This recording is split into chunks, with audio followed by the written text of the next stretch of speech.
नमस्कार, मैं हूं अमित पालित। हेडलाइंस के बाद इस वक्त की सबसे बड़ी खबर। अध्यादेश के मुद्दे पर केजरीवाल और मोदी सरकार के बीच आर पार की जंग छिड़ चुकी है। केजरीवाल ने थोड़ी देर पहले दिल्ली के रामलीला मैदान में महारैली को संबोधित किया और सीधे पीएम मोदी पर अटैक किया। तो बीजेपी भी केजरीवाल के खिलाफ सड़कों पर उतर आई है। 46 करोड़ के राजमहल पर बीजेपी ने जवाब मांगा है क्योंकि ये रेनोवेशन पर खर्च हुआ है। दोनों खबरें हम आपको विस्तार से बताएंगे, लेकिन पहले बताते हैं कि केजरीवाल ने आज पीएम मोदी पर कैसे अटैक किया। तो आपको बता दें कि आज अरविंद केजरीवाल ने अध्यादेश के खिलाफ रैली का आयोजन किया था रामलीला मैदान पर, और जहां पर अरविंद केजरीवाल ने प्रधानमंत्री मोदी पर अटैक किया, उनके एजुकेशन को लेकर, उनके कामों को लेकर, उनकी योजनाओं को लेकर, और साथ ही यह भी कहा कि प्रधानमंत्री मोदी सुप्रीम कोर्ट के आदेश को भी नहीं मानते, इसी वजह से अध्यादेश लेकर आए। साथ ही अरविंद केजरीवाल ने बताया कि प्रधानमंत्री मोदी अरविंद केजरीवाल को काम नहीं करने देना चाहते, और यही वजह है कि इस तरह के अध्यादेश लाए जा रहे हैं, क्योंकि दिल्ली में अरविंद केजरीवाल की सरकार लगातार काम कर रही है और अच्छे काम कर रही है, और इसी वजह से रोका गया है। और इसी के मद्देनजर मनीष सिसोदिया को भी जेल में भेजा गया है। अध्यादेश के खिलाफ आज केजरीवाल ने दिल्ली के रामलीला मैदान में महारैली की, और वही रामलीला मैदान जहां से उन्होंने अपने राजनीतिक करियर की जमीन तैयार की थी। और यहां के केजरीवाल ने कैसे सीधे मोदी को टारगेट किया, कैसे आम आदमी पार्टी के लिए 24 का पिच सेट कर दिया, उसको आपको सुनाते हैं। देश के सबसे बड़ी अदालत के फैसले को प्रधानमंत्री ने खारिज कर दिया। प्रधानमंत्री कहते हैं मैं सुप्रीम कोर्ट को नहीं मानता। देश के प्रधानमंत्री कहते हैं मैं सुप्रीम कोर्ट को नहीं मानता। 75 साल के भारत के इतिहास में पहली बार एक प्रधानमंत्री आया है जो कहता है मैं सुप्रीम कोर्ट को नहीं मानता। पूरे देश के लोग स्तब्ध हैं। पूरे देश के लोगों को यकीन नहीं हो रहा, इतना अहंकारी प्रधानमंत्री, प्रधानमंत्री को इतना अहंकार। प्रधानमंत्री कहता है मैं सुप्रीम कोर्ट को नहीं मानता।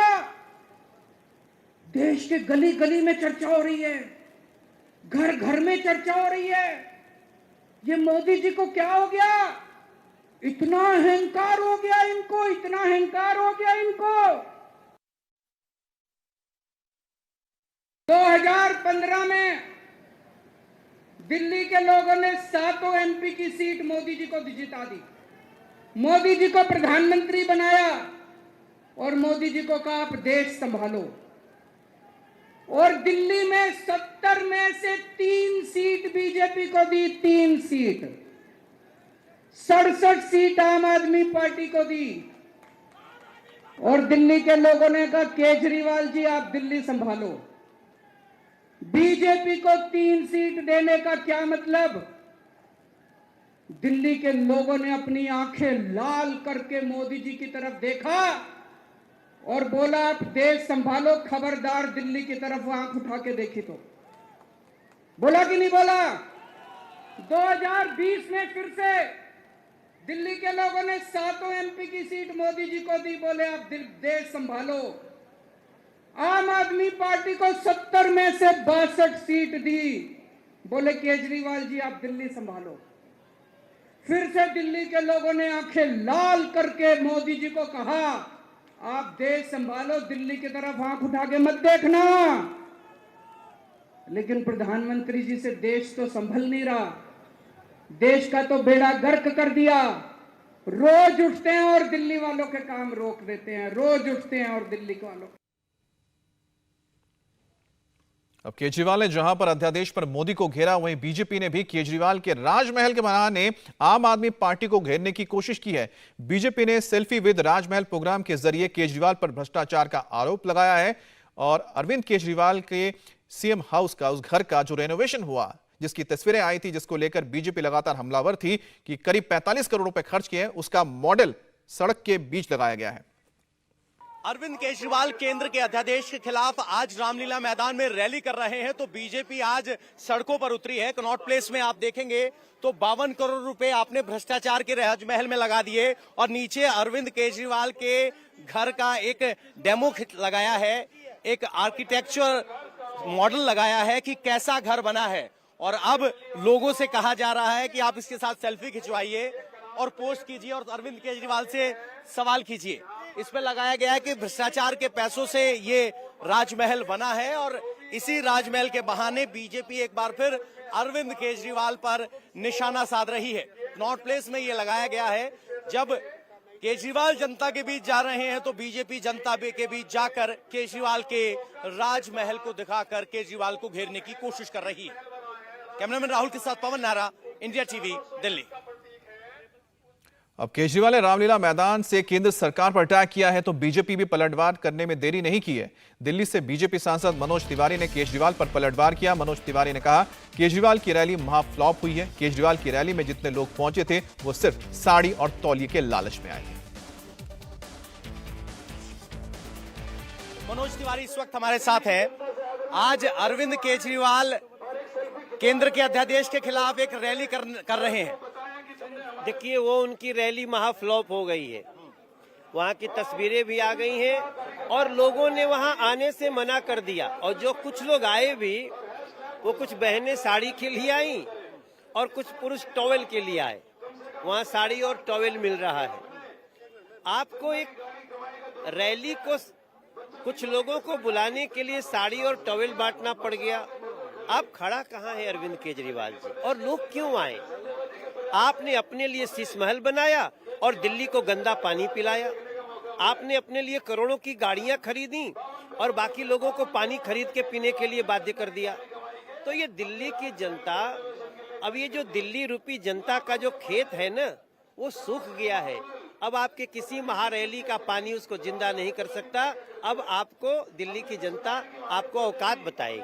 अरविंद केजरीवाल पूरे देश में समर्थन मांगते फिर रहे हैं अध्यादेश के खिलाफ, वो समर्थन भी मिला है, और आज खुद कपिल सिब्बल भी मंच पर मौजूद।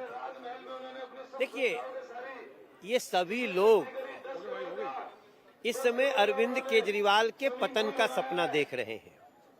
कल उमर अब्दुल्ला की बात आपने सुनी होगी। ये सब जो राजनेता है ना, ये ऐसे जगह अरविंद को ले आकर के और गर्त में डालेंगे कि वो सारी गालियां इनको याद आएंगी। शरद पवार जेल में होना चाहिए, लालू यादव जेल में होना चाहिए, मुलायम सिंह यादव जेल में होना चाहिए।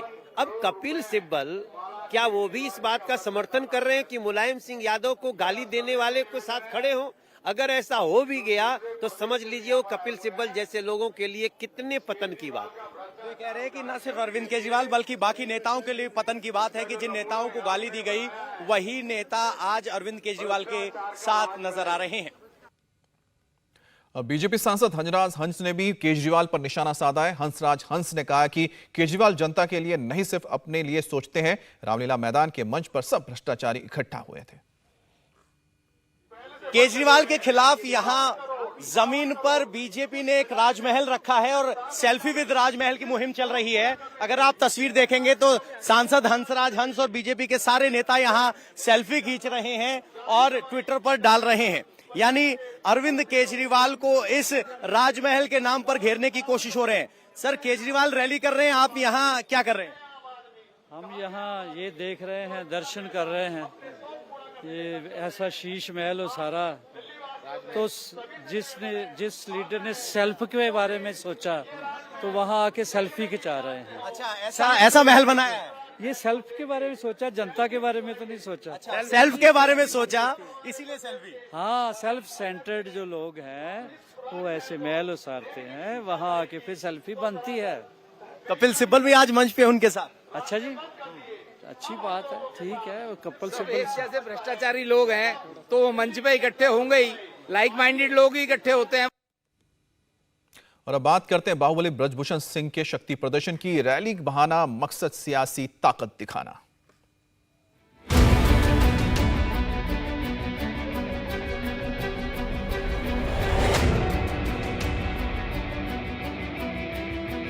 पंद्रह तारीख तक सरकार अगर कोई कठोर कदम नहीं उठाती है तो हम आंदोलन दोबारा से करेंगे।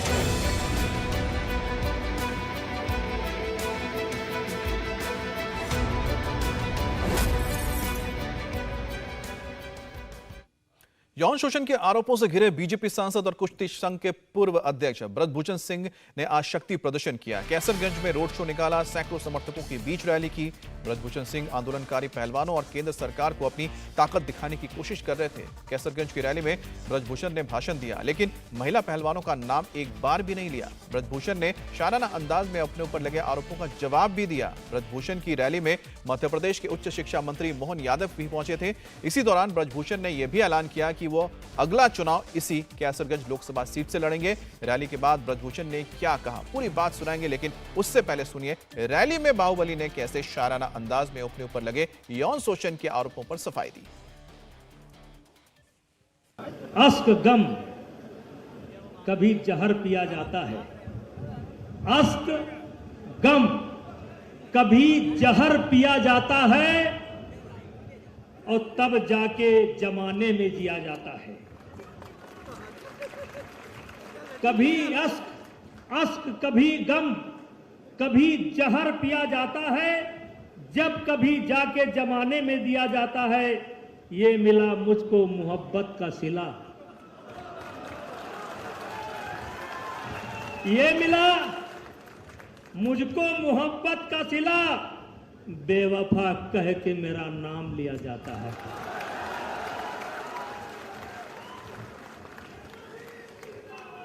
इसको अरे समझ ना आए यार, इसको मैंने कहा अश्क गम और कभी जहर पिया जाता है, जब कभी जाके जमाने में जिया जाता है। ये मिला मुझको जमाने से मोहब्बत का सिला, बेवफा कह के मुझे याद किया जाता है।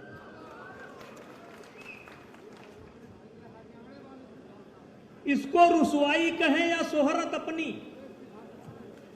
इसको रुसवाई कहें कि शोहरत अपनी, दबे ओठों से मेरा नाम लिया जाता है। ब्रजभूषण को आलाकमान की तरफ से सख्त हिदायत दी गई है कि वो पहलवानों को लेकर कोई अनर्गल बयानबाजी नहीं करेंगे। यही वजह थी कि करीब 20 मिनट के भाषण में बाहुबली की जुबान पर एक बार भी किसी पहलवान का नाम नहीं आया। रैली के बाद भी ब्रजभूषण ने कई बार पहलवानों पर सवाल किया गया, लेकिन उनकी शायरी का मतलब पूछा गया, लेकिन ब्रजभूषण ने हर बार गोल बोल जवाब ही दिया। ये कोई नई बात नहीं है, हमारा हर कार्यक्रम ऐसे ही होता है। विवादों के संदर्भ में भी बात कर रहे हैं। विवाद का कोई विषय नहीं, ये पार्टी का कार्यक्रम है। तो अब देखिए ये एक जब शुरुआत आपने की, जब शुरुआत भाषण की तो बहुत शायराना अंदाज में, इसके मायने क्या है? अरे हम शायर पढ़ते रहते हैं। कहीं विरोधियों को इस शेर के माध्यम से कुछ जवाब देना। कोई विरोध नहीं भाई, कौन विरोधी? अरे पढ़े लिखो हो तो मतलब निकालो ना, बिना पढ़े कैमरा पकड़।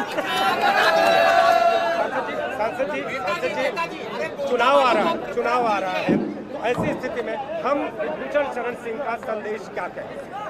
2024 में भारतीय जनता पार्टी की सरकार बनेगी, पूर्ण बहुमत की बनेगी। उत्तर प्रदेश की सभी सीटों पर भारतीय जनता पार्टी जीत कर जाएगी। सांसद जी एक चीज और जानना चाहेंगे, जिस तरह से पिछले दिनों तमाम तरह की बातें सामने आई, अब उसके बाद किस तरह का चुनाव की तैयारी कहाँ से कर रहे हैं, गोंडा से या अयोध्या से? कैसरगंज लोकसभा से चुनाव लड़ूंगा। ब्रजभूषण सिंह कहते हैं कि उनके खिलाफ एक भी सबूत मिला तो वो खुद फांसी पर चढ़ जाएंगे, लेकिन अब सिर्फ सबूत नहीं बल्कि ब्रजभूषण के खिलाफ गवाह निकलकर सामने आ रहे हैं। बाहुबली के काले कारनामों का सच बता रहे हैं। इंडिया टीवी के कैमरे पर ब्रजभूषण के खिलाफ दूसरा सबसे बड़ा गवाह सामने आया।